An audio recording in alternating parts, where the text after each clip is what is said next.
Beneath the gilded halls of Buckingham and the storied corridors of Westminster, countless monarchs have risen, ruled, and vanished into the shadows of history. These are the kings and queens whose names rarely grace textbooks, whose reigns were short, contested, or erased, and whose legacies were overshadowed by the grandeur of others. Yet their choices, victories, and failures shaped the destiny of Britain in ways both subtle and profound. From secret alliances to fatal betrayals, these forgotten rulers wove a hidden web of power that influenced generations. Their stories reveal the fragility of kingship and the cost of ambition, reminding us that history is written not just by victors, but by those whose voices were silenced. Forgotten thrones, the rise and fall of Britain's lost monarchs long before the age of Victoria or the modern Windsor dynasty. Britain was a patchwork of kingdoms, dukedoms, and feudal territories, each ruled by sovereigns whose ambitions were as grand as their fates were uncertain.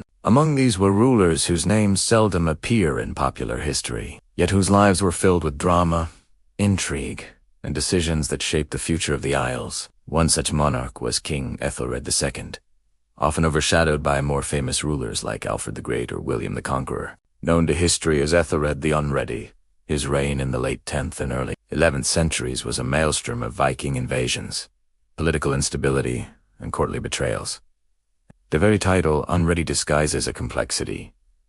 Ethelred's decisions were heavily influenced by nobles, advisors, and the threat of external conquest, making his rule an intricate dance between survival and sovereignty. Ethelred inherited a kingdom fractured by competing earldoms and centuries-old feuds. The Northumbrians, powerful and independent-minded, resisted centralized authority. Wessex, once the stronghold of Alfredian rule, sought stability but often clashed with the ambitions of neighboring kingdoms. Within this volatile landscape, the young king struggled to assert his authority. Councils of nobles debated every policy, sometimes supporting, sometimes undermining, decisions with hidden agendas. Betrayal was never distant. Allies could swiftly become enemies, and trust was a luxury few could afford. Yet Ethelred's story is not merely one of failures or humiliation.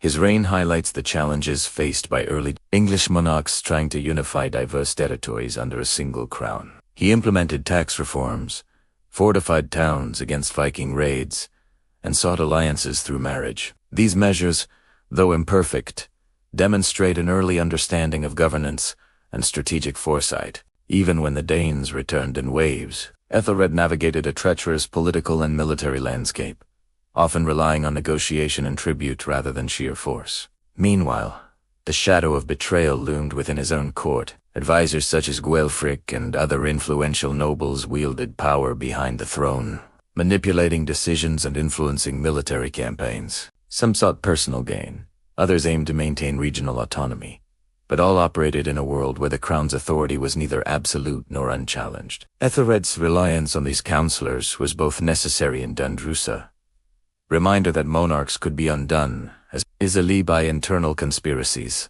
as by foreign invaders. Despite his struggles, Ethelred's reign laid foundational lessons for future kings: the importance of centralized governance, the dangers of relying too heavily on nobles, and the delicate balance between diplomacy and military action were all exemplified in his life. Though history often remembers him as a failed king, a closer examination reveals a ruler confronting impossible circumstances, navigating a kingdom under siege, and attempting to preserve unity in a world defined by chaos. Other lesser-known monarchs, like Edward the Martyr or Edmund Ironside, similarly illustrate the precarious nature of early English kingship. Edward ascended the throne as a boy, only to face threats from ambitious relatives and scheming advisors. His assassination at a young age silenced a ruler whose potential might have altered history. Edmund Ironside, by contrast, fought valiantly against Danish invaders, negotiating treaties that temporarily preserved the kingdom, yet ultimately succumbed to death under mysterious circumstances. Their lives underscore the volatility of the period and the fragility of power, a recurring theme among Britain's lost monarchs. As this part of the story unfolds, it becomes clear that the forgotten kings and queens were not merely footnotes. They were actors in a high-stakes drama of alliances, betrayals, and survival. Their experiences reveal the complexities of monarchy, the tension between ambition and pragmatism, the weight of inherited conflict, and the ever-present threat of being erased from memory. In essence, Part 1 introduces the stage on which Britain's lesser-known rulers struggled, survived, and sometimes fell. Their reigns may have been brief or overshadowed, but they provide insight into the enduring challenge of holding a crown in a land defined by ambition, war, and the relentless tide of history. Shadows and intrigue. Court conspiracies and betrayals. The courts of Britain's forgotten monarchs were far from the ceremonial grandeur later seen under Tudor or Stuart rule. Instead, they were labyrinths of intrigue, where every decision carried the weight of life and death. Here, ambition often collided with loyalty, and betrayal could strike in the dead of night. Monarchs who failed to navigate these treacherous waters risked losing not only power, but their very lives. Consider King Harold Harefoot, who ruled England in the early 11th century following the death of King Ethelred, and the turbulent reign of Canute's family. Harold's claim was challenged from within by factions supporting his half-brother Harthacnut, creating a court rife with political tension. Advisors whispered in corridors, nobles plotted in secret, and foreign envoys exploited divisions for personal gain. Every alliance Harold formed was tested by duplicity, and every military campaign was shadowed by potential treachery. Similarly, Edward the Martyr's short-lived rule exemplifies the lethal consequences of courtly intrigue. Ascending to the throne as a child, Edward faced immediate threats from powerful noble factions loyal to his stepmother, Queen Gelfthryth, who sought to secure the throne for her own son. These conspiracies culminated in Edward's assassination while attending a feast, a stark reminder that in the royal court, family ties were no guarantee of safety. Even sacred rituals and ceremonies could conceal the knife of betrayal. Betrayal was not confined to assassination plots. Strategic marriages, alliances, and negotiations were frequently Marriages meant to secure loyalty often created competing claims and sparked internal strife. For example, the union of Edmund Ironside's daughter with continental nobility, intended to strengthen England's international position, inadvertently invited foreign influence into domestic politics. Monarchs were forced to weigh loyalty against pragmatism, love against duty, and ambition against survival, a balancing act that few mastered. Beyond the individual tragedies, these conspiracies had long-term consequences for the monarchy itself. Every betrayal weakened centralized authority and tested the resilience of kingship. Edward the Confessor, often idealized as a pious ruler, spent much of his reign navigating the lingering repercussions of previous plots. He relied heavily on trusted advisors like Godwin, Earl of Wessex, whose shifting loyalties could alternately stabilize or destabilize the kingdom. The court was a chessboard, with pieces moved by hidden hands, and the king's success depended on his ability to anticipate each maneuver. Military strategy, too, was intertwined with internal conspiracies. Battles were often won or lost not solely by valor but by information, deception, and the loyalties of commanders. Harold Godwinson, though famed for his valor at the Battle of Hastings, contended with nobles whose support was never absolute. Divisions within his own ranks weakened the English defense, making the Norman conquest possible. Here, history shows that lost monarchs were often undone less by external enemies and more by the failures of trust, the quiet erosion of loyalty, and the subtle machinations of those closest to the throne. Even as monarchs faced betrayal, they developed mechanisms of survival. Secret councils, coded correspondency, and intelligence networks became essential. Kings like Edmund Ironside negotiated temporary truces and leveraged rival factions against each other to maintain power. They understood that the crown could survive only by adapting to shifting loyalties, by cultivating trusted allies, and by discerning the intentions hidden behind every smile and bow. Part 2, therefore, emphasizes the dangerous dance of court intrigue. These lost monarchs were not simply powerless victims. The circumstance they were keen strategists forced to operate in an environment, but one misstep could mean exile, death, or historical erasure. Their reigns illuminate the hidden mechanisms of medieval monarchy. How power was excised, maintained, and often imperiled from within, long before public spectacle or constitutional frameworks reshaped British governance. In the shadows of their courts, Britain's forgotten kings and queens learned early lessons in diplomacy, loyalty, and the harsh realities of ruling. The stage was set for future monarchs, who would refine these lessons into the disciplined, strategic exercise of authority that enabled the survival of the British crown through centuries of turmoil. Wars, alliances, and the fight for survival. The history of Britain's lost monarchs is a story inseparable from war. From the turbulent Anglo-Saxon era to the contested thrones of medieval England, battles were more than clashes of armies' day, were tests of legitimacy, loyalty, and the very survival of the crown. Each king's authority was constantly challenged, not just by external enemies, but by internal rivals whose ambitions could destabilize an entire kingdom. Take King Edmund Ironside, whose short reign in 1016 illustrates the precarious balance between warfare and diplomacy. Edmund inherited a realm under siege from Canute, the Danish conqueror, and faced internal divisions among English nobles. His campaign was a masterclass in strategy. He combined direct military action with shrewd negotiations, forming temporary alliances with wavering URLs and leveraging local loyalties. Yet, despite his bravery and tactical skill, the king's efforts were cut short by his untimely death, a moment that changed the course of English history and cemented Canute's rule. Earlier, in the late 10th century, Ethelred the Unready contended with repeated Viking incursions. His reign was marked by costly payments of Danegeld, desperate military campaigns, and shifting alliances with both domestic lords and foreign powers. Betrayals within his court, combined with inconsistent military support, made resistance sporadic and ineffective. Ethelred's failures revealed the harsh reality.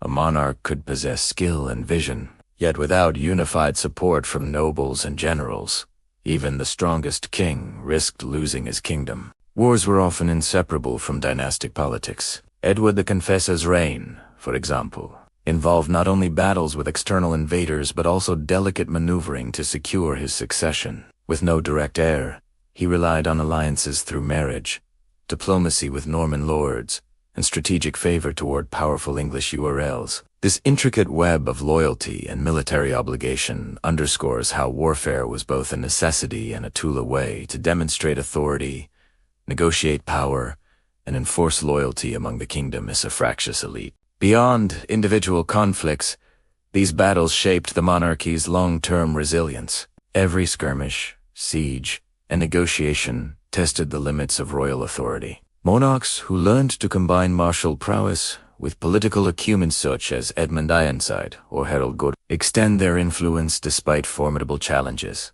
Conversely, those who underestimated the importance of alliances or ignored internal dissent often saw their reigns collapse, leaving little more than a footnote in history. Alliances were not only domestic, but international. Marriage pacts, treaties, and diplomatic exchanges with continental rulers allowed British monarchs to strengthen claims, secure reinforcements, or deter invasions. However, these relationships were fragile. Foreign allies could withdraw support or exploit England's internal divisions. The strategic management of such alliances required keen judgment and the constant vigilance of a king, aware that any misstep could invite disaster. Even victories came with peril. Successful campaigns often drained treasuries, provoked uprisings, and tested loyalties at home. Monarchs like Harold Godwinson faced the dual threat of defending against external invasion while keeping fractious nobles in line. A military triumph could quickly turn into a political liability if perceived as favoring one faction over another. In this sense, warfare was never solely about territory. It was an instrument for consolidating power, enforcing allegiance, and maintaining the perception of strength. In the end, the wars of Britain's lost kings were crucibles that forged both their legacies and the future of the monarchy. Through victories, defeats, and complex alliances, they developed strategies that would inform later rulers. The interplay between military skill, diplomatic cunning, and internal security became a template for surviving in an era where legitimacy was constantly contested in the crown. As survival depended as much on perception as on force. These battles, both literal and political, demonstrate that the lost struggles were not merely failures of ambition, but deliberate tests of resilience, strategy, and adaptability. Their stories reveal a kingdom in flux, a monarchy vulnerable yet capable of enduring the chaos of war, betrayal, and shifting allegiances. preparation for the centralized, enduring British crown that would emerge centuries later. The crown under siege. Political betrayals that reshaped the monarchy. While wars and alliances shaped the external reality of Britain's lost monarchs, the greatest threats often came from within. Betrayal in the court, by advisors, nobles, and even family, constantly tested a king's authority. These internal conspiracies could topple thrones faster than any invading army, reshaping the monarchy and defining which rulers would be remembered and which would fade into obscurity. Take the reign of Edward II, whose favoritism toward Piers Gaveston and later Hugh Despenser sowed discord among the nobility. Tog Edward's intentions were personal loyalty. The king's advisors amassed power at the crown's expense. This imbalance provoked rebellion, culminating in the infamous betrayal by Queen Isabella and her ally Roger Mortimer. Their coup forced Edward II's abdication, demonstrating how political intrigue could undermine even a monarch's apparent strength. The king's reliance on personal allies over a broader political strategy proved fatal. Similarly, Richard II faced betrayal from his closest counselors. A coalition known as the Lords Appellants staged a revolt against him, challenging his authority and controlling key decisions of state. Years later, his cousin Henry Bolingbroke returned from exile, betrayed Richard's trust, and seized the throne as Henry IV. These events highlight the fragile nature of royal power. Bloodline alone could not protect a king from the ambitions of those around him. The Tudor dynasty, often portrayed as invincible, was not immune to courtly treachery. Henry VIII relied on ministers such as Cardinal Wolsey and Thomas More, yet both fell victim to the shifting tides of favor and ambition. Wolsey, once the most powerful man in England, was dismissed when he failed to secure an annulment for Henry. More, loyal and principled, was executed for resisting the king's supremacy over the church. Even Thomas Cromwell, architect of the Reformation, ultimately fell due to rivalries within the court. These betrayals reveal the high stakes of proximity to the crown, where influence and survival were always in tension. Elizabeth I, despite her skill in governance, faced subtler forms of betrayal. Her ministers sometimes withheld crucial information. Factions within her court plotted for personal gain, and foreign envoys sought to manipulate her decisions. Elizabeth's genius lay in turning these threats into opportunities by strengthening intelligence networks, consolidating her power, and carefully controlling the flow of information.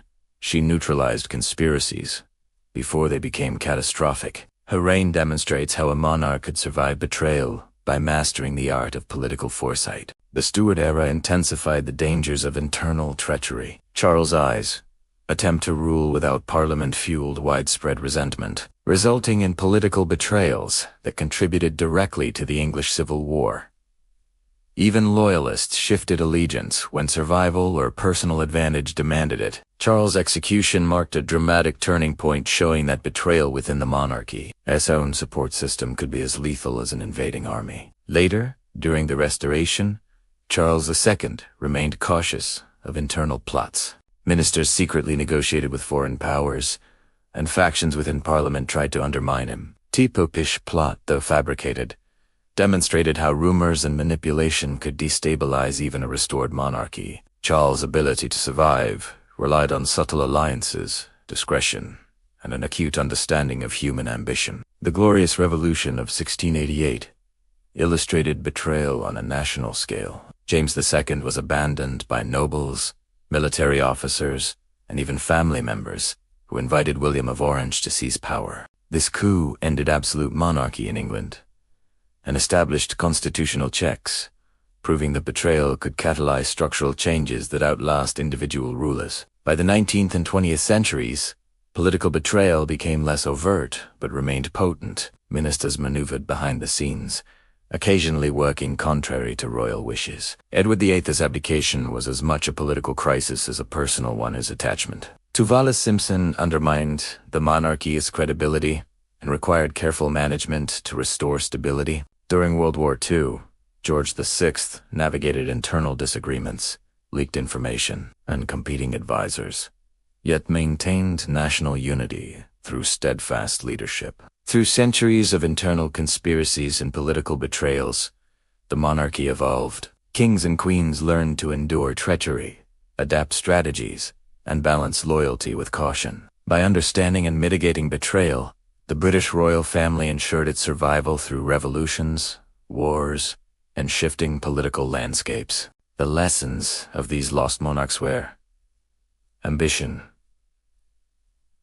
loyalty, and deception intertwined still resonate in the modern monarchy's approach to power, influence, and resilience. Scandals, secrets, and the shadow of legacy beyond political betrayal. The British monarchy has long been haunted by personal scandals and hidden secrets, events that could tarnish reputations, undermine authority, and even threaten the continuity of the crown. The lost kings often fell victim not only to overt plots, but also to the shadows cast by whispers, rumors, and private indiscretions that the court sought to suppress at all costs. One such example is the troubled reign of Edward V, one of the princes in the Tower. Following the death of his father, Edward IV, the young king was placed under the care of his uncle, Richard, Duke of Gloucester. Edward V's legitimacy, and even his very life, became matters of political intrigue. The mysterious disappearance of Edward and his brother Richard shocked the realm, leaving questions unanswered for centuries. Their absence was not just a personal tragedy, but a scandal that reshaped succession, leaving a permanent mark on the English monarchy. Henry VIII's court, perhaps the most infamous for scandal, intertwined desire, power, and politics in ways that shocked Europe. His 6 marriages each, with personal, political, and religious consequences, demonstrated how personal choices could ripple across nations. Anne Boleyn's execution, Catherine Howard's downfall, and Jane Seymour's brief prominence revealed the precarious nature of royal favor, where one misstep could end life and legacy alike. These events also set precedents for the crown's authority over life, marriage,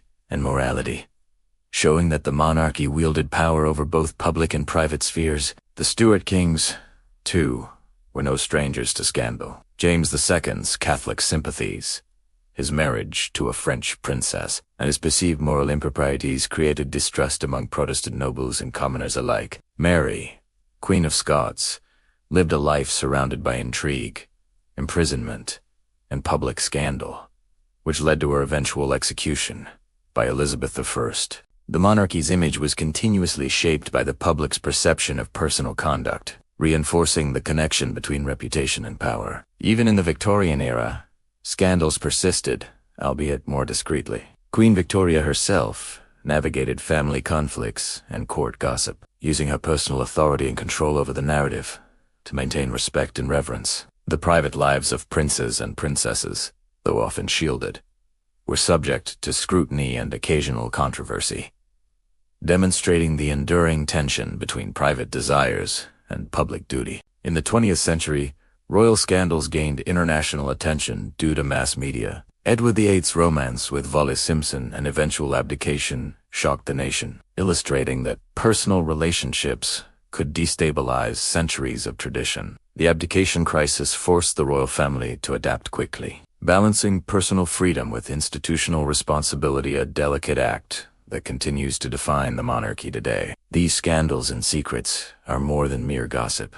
They have influenced succession, diplomacy, public trust, and national stability. The lost monarch's hidden transgressions serve as reminders that power is fragile, especially when private actions contradict public expectations. The monarchy learned to protect its image, manage rumors, and navigate the thin line between personal liberty and duty, creating a culture of discretion and resilience that continues in modern times. Ultimately, the shadow of scandal shaped not only individual reigns but also the institution itself. It taught rulers that survival depended on the careful management of appearances, the suppression of damaging secrets, and the strategic disclosure of truths. In doing so, the British royal family cultivated a capacity to endure scrutiny, navigate controversy, and maintain authority even in the face of human frailty and moral compromise.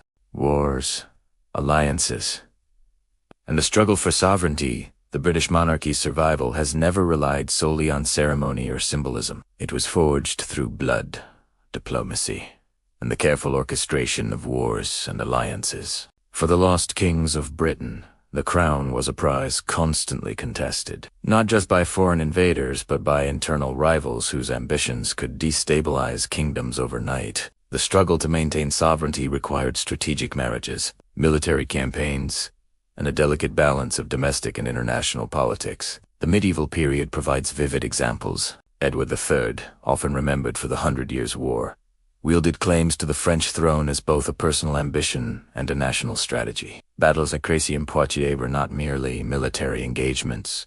They were statements of royal authority, showcasing the king's capacity to project power across Europe. Yet victory did not guarantee security. Internal noble revolts and political betrayals constantly threatened the crown's stability. Edward III's experience underscored the fragility of monarchy, in an era when legitimacy could be challenged by both family and foreign powers. Similarly, the Wars of the Roses demonstrated how dynastic conflicts could tear a nation apart from within. Henry VI's weak rule allowed the houses of Lancaster and York to contest the throne violently, with betrayals and assassinations defining the period. Edward IV seized power, only to be challenged repeatedly by rival factions. The monarchy's survival depended not only on martial skill, but also on the ability to negotiate alliances, secure loyalty, and navigate a shifting web of noble interests.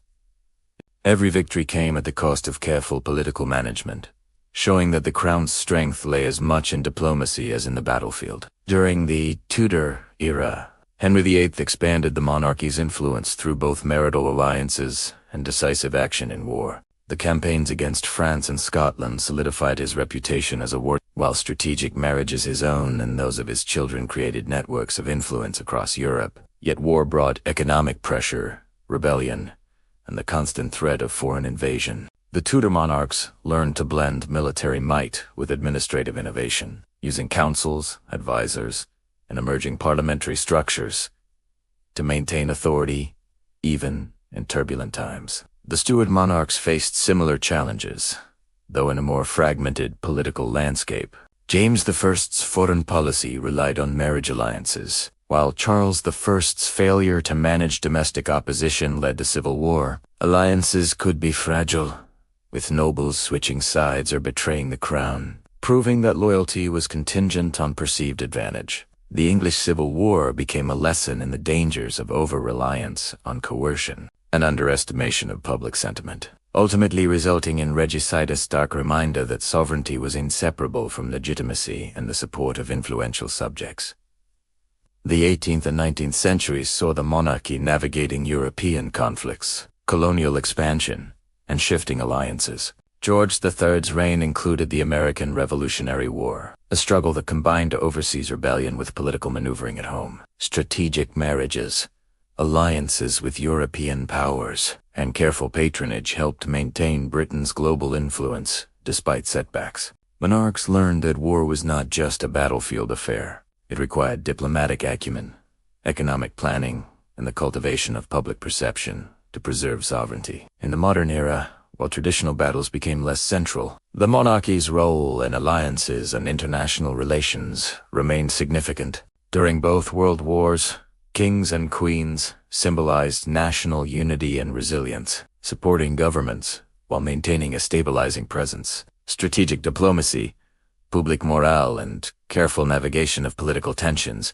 ensured that the crown remained relevant even as constitutional monarchy limited direct political power. Throughout history, the British monarchy's survival has depended on mastering the interplay between war, alliances, and sovereignty. For the lost kings, each conflict, each negotiated treaty, and each marital alliance represented both opportunity and peril. The crown's endurance relied on foresight, adaptability, and the capacity to wield both force and diplomacy. Even when rulers fell, their strategies, alliances, and lessons learned contributed to the monarchy's long-term stability, teaching future generations the art of preserving power in a volatile world.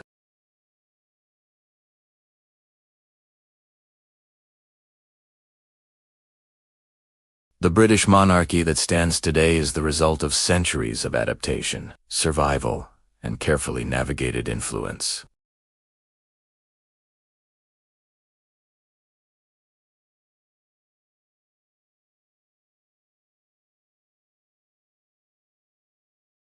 By the 20th and 21st centuries, monarchy had transformed from absolute rule to a constitutional symbol, balancing tradition with modernity, while maintaining influence both domestically and globally. George V and his successors exemplified the need to adapt in the face of social, political, and technological change. The First World War brought unprecedented challenges. Anti-German sentiment threatened the royal family, whose roots were heavily intertwined with European dynasties. George V responded by renaming the House of Saxe-Coburg and Gotha to the House of Windsor, a symbolic yet essential adaptation that preserved legitimacy and public trust.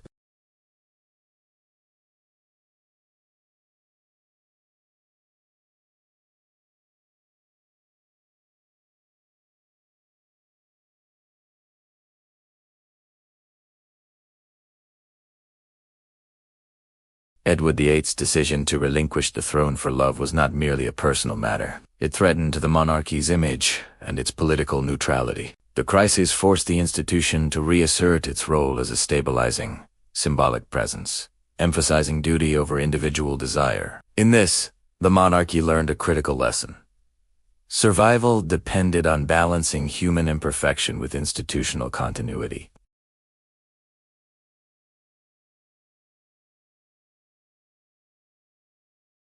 His visits to bombed cities, speeches broadcast over radio, and steadfast presence alongside Prime Minister Winston Churchill reinforced the idea that the crown's power lay not in decrees but in symbolism, resilience, and the ability to unify a nation under crisis.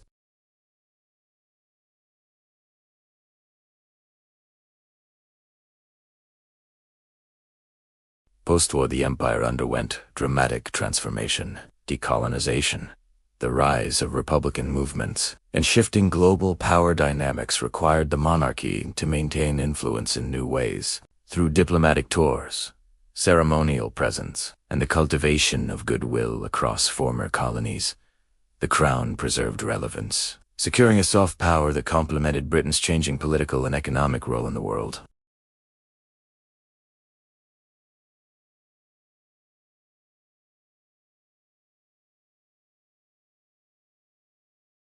Queen Elizabeth II's reign epitomized this evolution. Over 7 decades, she witnessed immense societal change, global conflicts, and technological revolutions. Her careful neutrality in political matters, dedication to duty, and symbolic representation of continuity allowed the monarchy to remain respected and influential. By embracing public service, modern communication, and ceremonial adaptation, she strengthened the institution, demonstrating that longevity depended not on coercion, but on perception, relevance, and careful navigation of public sentiment. Even today, the monarchy balances historical legacy with contemporary expectations. It remains a custodian of national heritage, a participant in global diplomacy, and a unifying figurehead amid political and social division. Lessons from the lost kings resonate. Survival requires adaptability, strategic alliances, and a nuanced understanding of both internal and external pressures. The crown endures because it is neither static nor unresponsive. It evolves while preserving the threads of history that grant it legitimacy and continuity. In essence, the modern monarchy is the culmination of centuries of triumphs, failures, and adaptations. The struggles of past monarchs, the betrayals endured, and the wars fought all contributed to the wisdom that guides the institution today. Through diplomacy, symbolism, and measured influence, the monarchy has secured its place as a respected and enduring force in Britain and across the world, a living testament to centuries of royal survival and strategic ingenuity. Conclusion: the legacy of Britain's lost monarchs.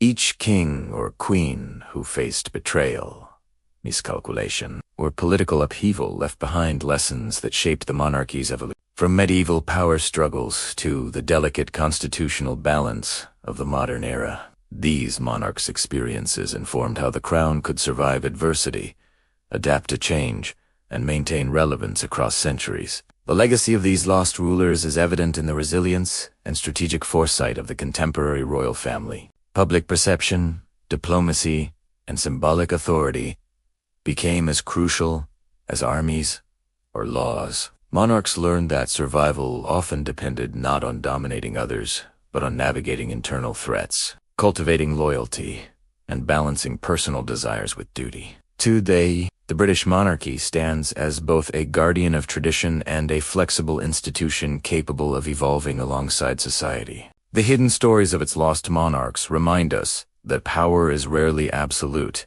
and that even missteps can teach invaluable lessons. By studying their triumphs and failures, we understand how the monarchy transformed from fragile leadership to a symbol of continuity, stability, and influence that endures on a global stage. Ultimately, Britain's lost kings and queens did not vanish. They contributed invisibly to the crown's survival. Their shadows echo in modern ceremonies, constitutional practices, and the subtle exercise of influence that defines the British monarchy today. The crown's endurance is a testament to the lessons of history, adaptability, strategic vision, and the quiet power of survival, ensuring that the story of Britain's monarchy remains alive, relevant, and respected across the world.